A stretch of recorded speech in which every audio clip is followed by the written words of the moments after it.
où elle se distingue très clairement. Donc c'est vraiment même inscrit dans l'héraldique, vous voyez, ce désir de liberté. Ma liberté et volonté, c'est la chose la plus haute.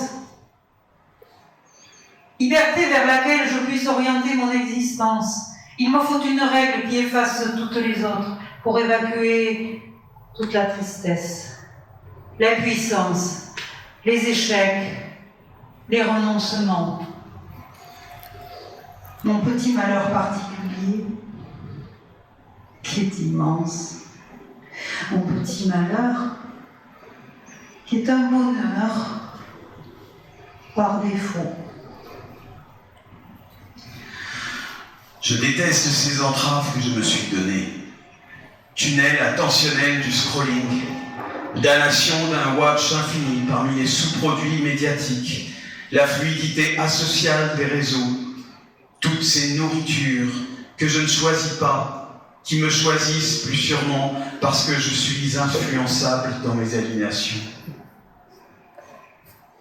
Je ne crains pas l'oisiveté, pourvu qu'elle me rapproche de moi-même, dans l'équivalence universelle des données. Je suis un corps, une âme qui se cherche. Je suis cette séduction réciproque, tout ce qui la traverse et l'interrompt. J'abrite un principe de vie. J'en suis l'ignorant dépositaire. Je n'ai pas d'autre capital de départ. Qu'est-ce que j'en fais? Qu'est-ce que j'en fais? Mon corps est attiré par toutes les saloperies que propose l'Éden industriel. Ses conserves, ses glaces, ses plats préparés, ses idées à la con, toutes failles, toutes faites, toutes prédigérées, ses portions individuelles, savourées individuellement, sous plastique, bio, riche en oligo-éléments, le soi-disant bon, équilibré, vérolé.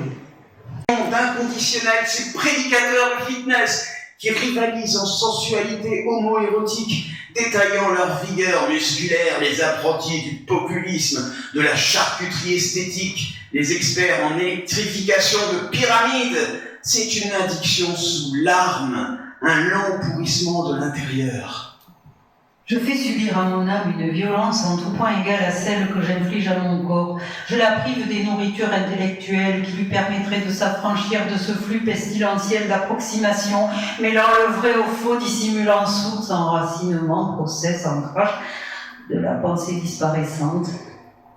C'est un hold-up permanent sur l'attention qui ne me laisse aucun repos. C'est une guerre contre l'humain. Je suis dans mon chômage, comme une victime à prostituer à l'occupation universelle, à la routine heureuse et décérébrée, au divertissement de masse qui voudrait se substituer à la culture, discréditée pour élitisme, élévation suspecte au-dessus du bourbier. Comme je ne réagis pas, je dois faire face à la honte de me faire le complice de mon abattement, de collaborer activement à ce qui me détruit.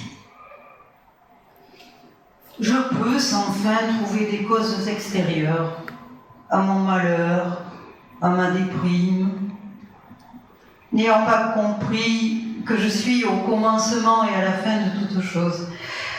Je me condamne à ne rien changer.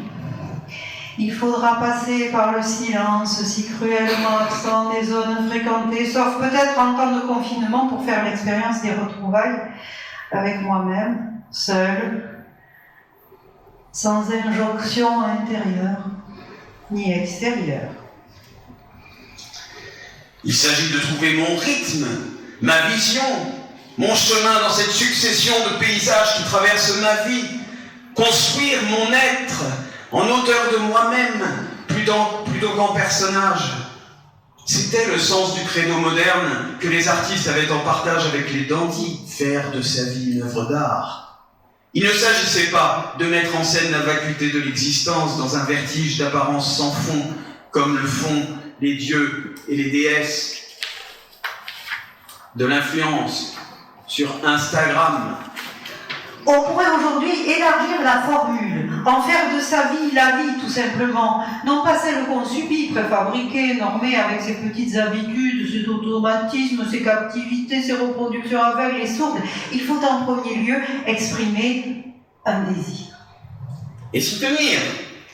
Le mien est d'être libre, de trouver dans cette liberté une confiance totale, rayonnante, un absolu de mon paysage mental qui me prémunisse contre les facilités aliénantes que ce monde prétend m'offrir.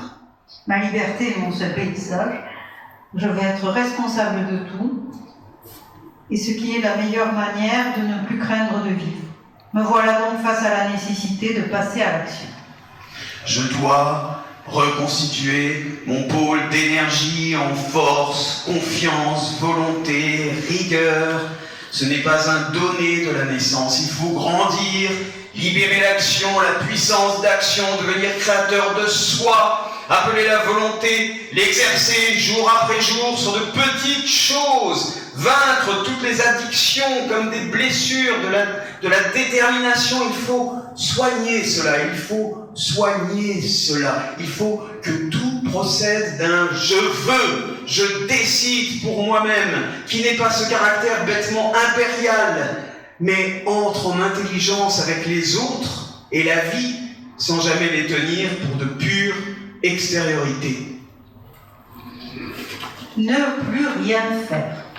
Que je ne veuille de tous mes atomes sans jamais me résoudre à me conformer aux attentes majoritaires. Aucun programme ne peut s'attaquer à mon vide parce que je n'ai pas de vide. Je suis entière, pleine de moi-même. Non pas forcément d'assurance, non pas auto-comblée de satisfaction, suffisante dans mon indifférence. Je suis pleine de ce que j'ai construit dans l'inachèvement général, habité, entièrement habité, de ma volonté propre. Il n'y a pas en moi de faille accessible à ce qui voudrait me restreindre, m'endormir ou me corrompre. Je reprends mes heures, c'est essentiel, dit comme cela, car, en effet, je ne veux plus verser mon temps dans le néant de la disponibilité unilatérale. Je ne veux être disponible qu'à l'humanité de chacun d'entre tous. La vie contemporaine ne nous porte pas les uns vers les autres. C'est un enfermement dans l'illusion. Une communication globale, fantasmée, d'ailleurs mise en relation de poids, de nos ires, de nos comptes, de nos abonnements. Cet enfermement ne nous restitue pas à nous-mêmes, il nous démultiplie sans augmenter en proportion nos potentialités, et il en résulte une forme d'épuisement. Il faudrait commencer par apprendre à communiquer avec soi-même. Jeter dans la dispute les arguments ultimes, le plaisir d'avoir tort étant à peu près égal à l'horreur d'avoir raison encore. Mon travail, c'est moi. Je reconstruis une intériorité, un site. À partir de moi s'affirme une sensibilité particulière, un regard sur le monde. Et c'est déjà une reconstruction. Je m'impose une diète médiatique. L'hyperconnexion n'aboutit qu'à une saturation dans laquelle toutes les données s'annulent. Il n'y a plus alors qu'une occupation vide de sens, une monopolisation creuse de l'attention qui colonise les regards autant que les consciences pour n'en rien faire. Du terme. Et cette occupation anéantit précisément ce qui faisait sens et nous structurait. Là est la plus pure violence qui met en danger notre volonté dans ce qu'elle a d'opérationnel. Non, la résignation n'est pas le bonheur. C'est sans doute la chose la plus importante que j'ai apprise en Ukraine.